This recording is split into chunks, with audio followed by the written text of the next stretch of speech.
fight for peace and unity, do you ignore it? Or do you explore it and spread one love all around the globe? Yeah, 'cause it's hard to bear it, yeah, just to bear the fact that everyone knows the truth about our leaders who bribe and lie to regroup more troops.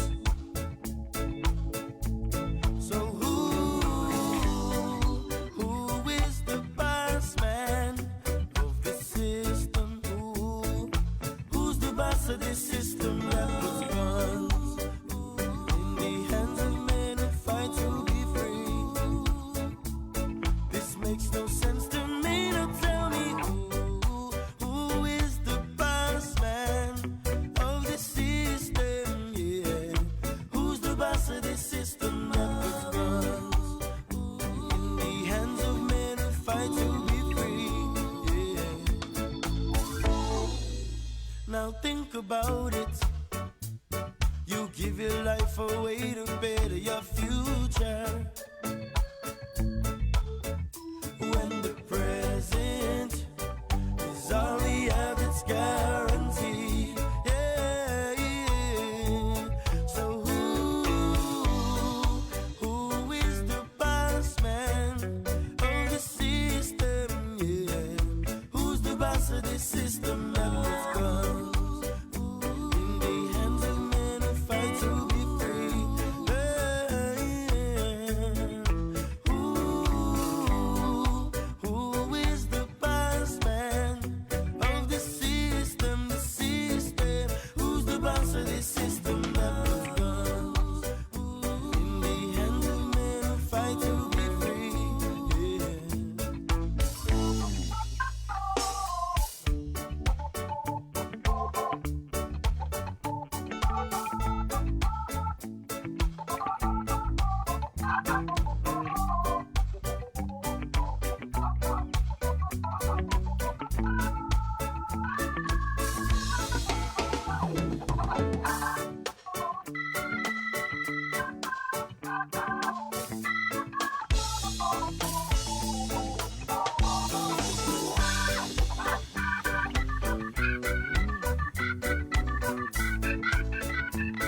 This makes no sense to me. Now tell me who is the boss man of the system? The system. Who's the boss of this system that puts guns in the hands of men who fight to be free? Yeah. So who is the boss man of the system? Yeah. Who's the boss of this system that puts guns in the hands of men who fight to be free?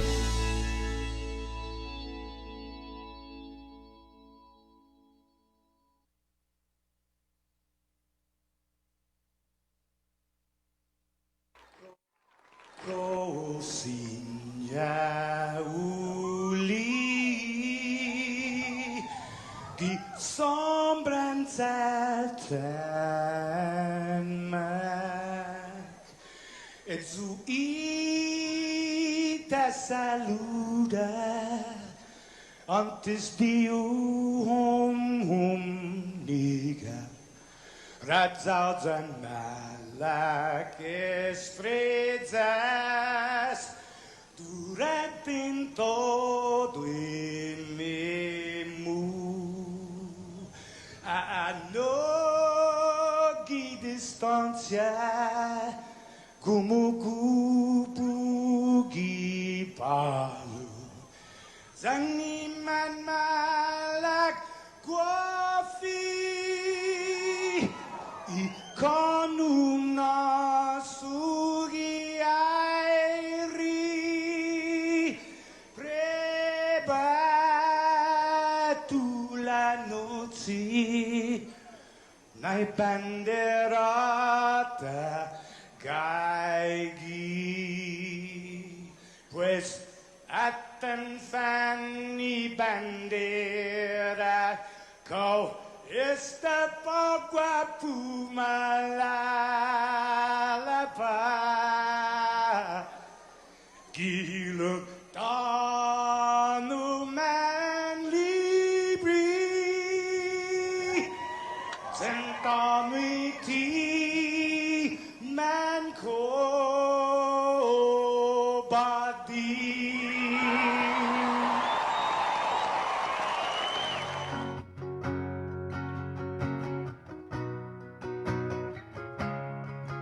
Fanogi chamoru puritanota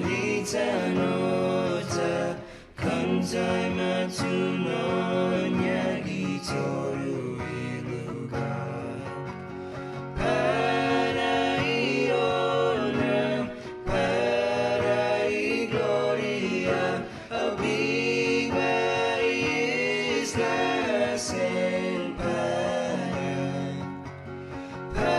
Paraiona, parai gloria, abiba isla sen para. Toru i tempo i pas paraita, zangin na bendition. Contra biligu nafan sofuam Zeus bruteis lanon. Contra biligu nafan sofuam Zeus bruteis lanon.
It's Christmas in the islands, you hear the people say. It's Christmas in the islands, the old Chamorro way. They They serve vanillas lager in just the same old way. It's fine and good, it's government money, the old tomorrow way. Down, down, down, down, down, down, down, down. It's Christmas in the village, you hear the children sing. They play their Christmas programs and decorate the tree. They sit around and listen to Grandpa's Christmas stories. It's jungle bells and coconut shells. Santa's on his way. Down, down, down, down, down, down, down, down, down. Ching-a-ling-a-ling, ching, ching. Ching-a-ling-a-ling, ching, ching. Ching-a-ling-a-ling, ching, ching. Ching-a-ling-a-ling, ching, ching. Ching-a-ling-a-ling, ching, ching. Ching-a-ling-a-ling, ching, ching. Well, it's fine and good, it's good money, the old tomorrow way. Down, down, down, down, down, down, down. Hey, it's Christmas in the islands, you hear the people say. It's Christmas in the islands, the old tomorrow way. They serve vanillas lager just the same way. It's fine and good, it's good money, the old tomorrow way.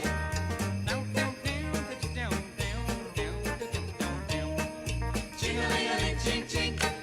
Ching-a-ling-a-ling, ching, ching. Ching-a-ling-a-ling, ching, ching.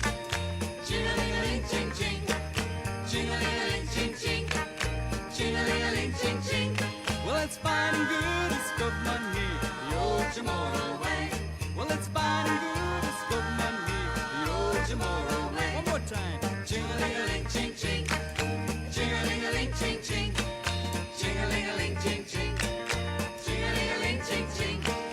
Ching-a-ling-a-ling, ching, ching. Ching-a-ling-a-ling, ching, ching. Well, it's fine and good, it's good money, the old tomorrow way. Down, down, down, down, down, tomorrow way. There you go. Come on, there you go.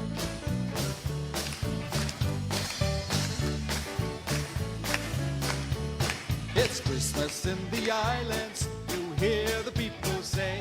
It's Christmas in the islands, the old Chamorro way.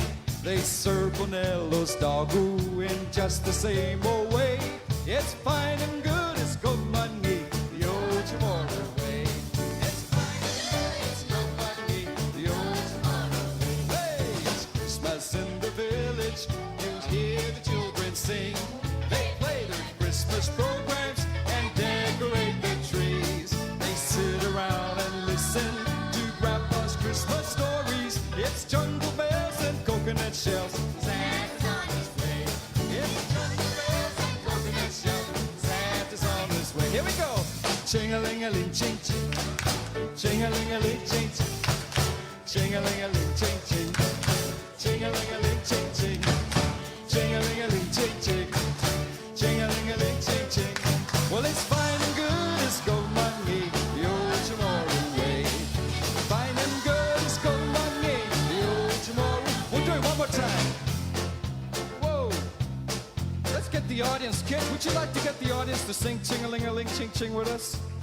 Yeah, that would be fun. Can you do it and help us out? Tell them, okay? Say, come on, all right? Hey, there you go. It goes like this. Ching-a-ling-a-ling, ching, ching. Ching-a-ling-a-ling, ching, ching. Ching-a-ling-a-ling, ching, ching. Ching-a-ling-a-ling, ching, ching. Ching-a-ling-a-ling, ching, ching. Ching-a-ling-a-ling, ching, ching. Well, it's fine and good, it's good money, the old tomorrow way. Well, it's fine and good, it's good money, the old tomorrow. All right, just the audience now. Ready? Here we go. Here we go. Just this side, all right? Ready, go. 1, 2, 1, 2, 3. Ching-a-ling. Ching-a-ling-a-ling, ching, ching. Ching-a-ling-a-ling, ching, ching. Ching-a-ling-a-ling, ching, ching.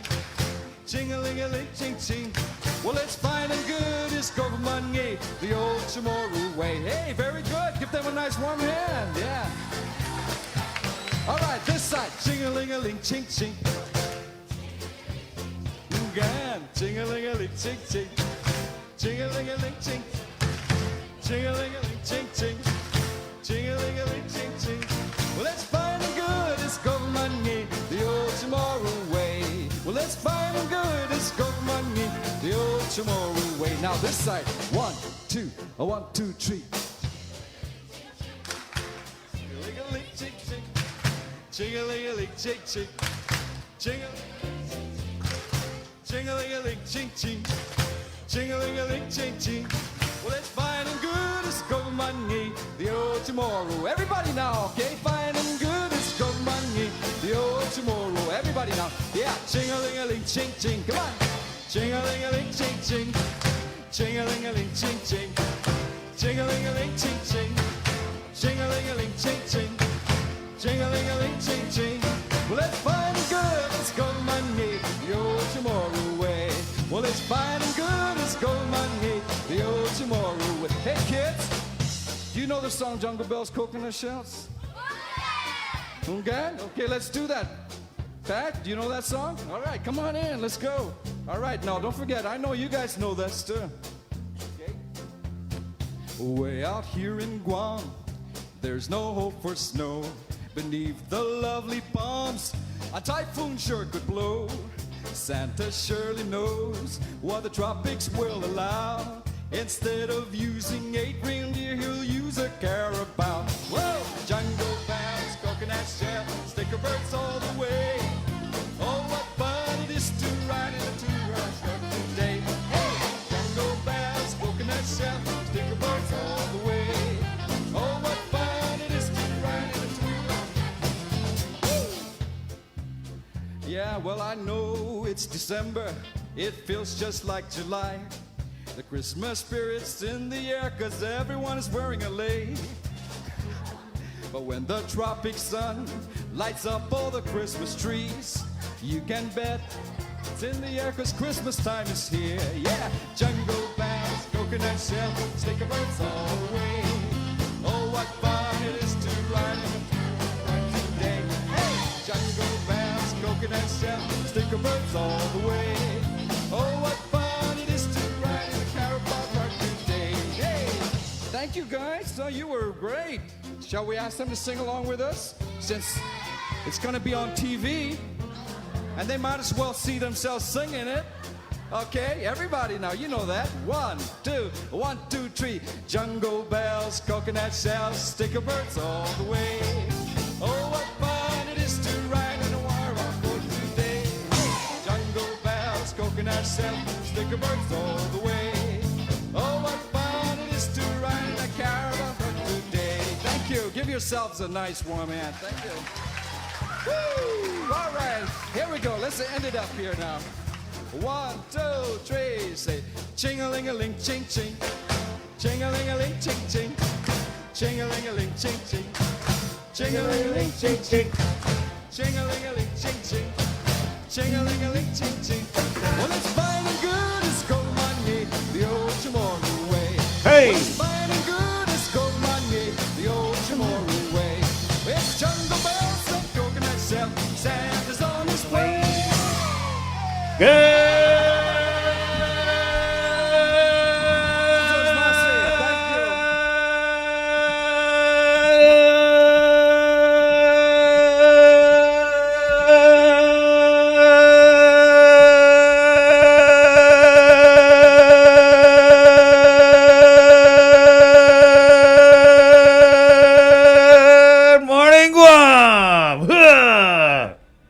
Good morning, Guam. Good morning, Sabrina. Good morning. Good morning, Jason. Good morning. We're not doing the terrible towel, but this is for the 11-0 Pittsburgh Steelers. Right on. Shout out to Sergeant Paul Tapau, who's football. Oh, that's right. Yeah. smiling probably really big right now. Yeah, and Zach Banner's probably smiling too. 6:22. It's Friday. Business. Woohoo! Yep. Did you guys see how dark it is outside when Joser gave his outside cam? I mean, the lights, the street lights. Yeah. Those automatic ones that are sunlight detected. All the lights are on still. You know what I saw a lot of on my way in? Christmas lights. Yeah, me too. Yeah. Hey, speaking of Christmas lights, Well, yeah. the Christmas lights drive-through lights up tonight over at Skinner Plaza. Oh, yeah, nice. Yeah. There you go. All right. Okay. They kind of started decorating it a couple weeks ago. There was a really cool Santa Maria Comelin I don't know if it's like a statue type thing. Have you seen that? It's new. I saw the pictures of it. I'm gonna actually be in a Ganya area tonight, so I'll probably go swing by and get some pictures. Right, and I also asked Jeremy from Harvest to send us some video of the Christmas lights. Awesome. Yeah, 'Cause- Harvest has, they call it the Festival of Lights display. That's right. Yeah. Yeah. Okay, is there any wrong way to prepare the Belen? You know, Dr. Juan Flores, the superintendent of Catholic schools, was saying the other day on the show that he goes, his family has already put it together. But I've seen people make a traditional nativity scene over the years and then put like Elf on the Shelf with it, Yeah. or Rudolph in the middle of it. I mean, is that sacrilegious? Is that wrong? I don't think so, right? I don't know. I just wouldn't, but I mean, maybe not like in the bird, the Yeah, the maybe. stable scene. Yeah, right, where baby but Jesus maybe is, on yeah. the edge, you would put whatever. My grandma used to always get mad. Santa 'cause Claus was not one of the three wise men. We would put like He-Man in there. You know what I mean? We'd throw He-Man in there. He-Man's bringing a gift for baby Jesus. So is Skeletor. Good morning, guys. Yeah, so I don't know, Three Jay. wise men passed by Castle Grayskull on their way to Bethlehem. Do you know about Castle Grayskull, Sabrina? I used to watch He-Man long time ago. You know what I used to get off onto back in the days was Thundercats. Oh yeah, everybody. Okay, Thundercats, yes. Silverhawks, not so much. It was it was what it was. Shirt Tails. Shirt Tails was cool. Shirt Tails is pretty cool. And Yeah. My little sister used to watch that. So and we used remember to- there was the one, he was like the orangutan and his name was Bogey and he sounded like Humphrey Bogart. Right, yeah. Yeah. I'm just thinking about this because I was playing this trivia game last night. I don't know if you guys ever play this Sporkle game, but it's pretty fun. But It's a man, I mobile- was mobile killing it in the beginning. It just like kept doing worse anyway. So they had this thing where you identify the silhouettes of the different cartoon characters. Oh, okay. Yeah, there's a couple. It's like Underdog. Remember Underdog? Underdog, yeah. Yeah. He's that beagle and he's got like the cape. The cape, right? Oh, yeah. you know what was my favorite were Hong Kong Fooey. Right, yeah. But oh man, Captain Caveman was the best. But I couldn't figure out Stimpy. You couldn't get Ren and Stimpy? Remember? No, because it was just a silhouette. Yeah, it was Oh. a silhouette of Stimpy, and I Yeah. thought it was Mike Wazowski from Monsters. Oh, okay. No, you know what I've played this. I mean, it's one of the old school web pages, one of the first web pages on the internet. But if you Google it, there's a challenge, and it's called Guess This Candy Bar. And somebody went there and they took like 20 different candy bars and they cut it like right down the middle. Wow. They bisected it basically, and then they took a picture of it like lengthwise, and you have to guess what candy bar that is just from seeing the inside of it. And it's really difficult actually. Okay. Well, hey, good morning, guys. Oh, so what? So Shirt Tails and Thundercats is okay, but thinking about candy bars is not. No, that actually sounds challenging. Send me the link, and we'll play that later. Okay. I'm terrible at trivia games. I'm pretty good because I used to always play Trivial Pursuit by myself. Okay. Well. Okay. I Side used to go through the cards. side stories we normally do. And good morning to everybody watching right now. Right Okay, on. Remember when Draw Something was like the thing? As the kids say, that Draw Something was the bomb, right? That app that came out. What was that? Like 6-7 years ago. Yeah. And it's a while ago. everybody did Draw Something, and everyone was like, "Oh man, try to." We were in a meeting for like strategy and everything like that. We never got anything done because everyone was playing. Sabrina was amazing at Draw Something. If you had Sabrina as a friend and everything, I mean, it would take her like 2 hours to do something, but I'd be like, "That's Lady Gaga," I think. You were really, really good at Draw, and then Draw Something just like disappeared. Like Yeah, a and week then it later. was replaced by 4 picks, 1 word. You guys, I did Words with Friends and I did Draw Something. you never did 4 picks, 1 word, Bree? I don't know. I don't Try that out. remember. No, but Yeah. you know who was amazing at Draw Something was our friend Myung. Try that out, Bree. 4 picks, 1 word. You see, Joe Sir likes it, right? Well, our friend Myung Hong. Because Joe Sir and I we're the Mensa, right? Yeah. Ooh, I see you, Joe Sir. 4 picks, 1 word, baby. Throw up your 4. Yeah. Wait, what's it? Okay? I was Draw Something. I was Words with Friends, and I was like, I would destroy any of you guys. All right, I'm not a vain person, but I have supreme confidence in myself that if we ever went head to head with Angry Birds, any of the versions, I would slay you guys. No chance. Yeah, wow.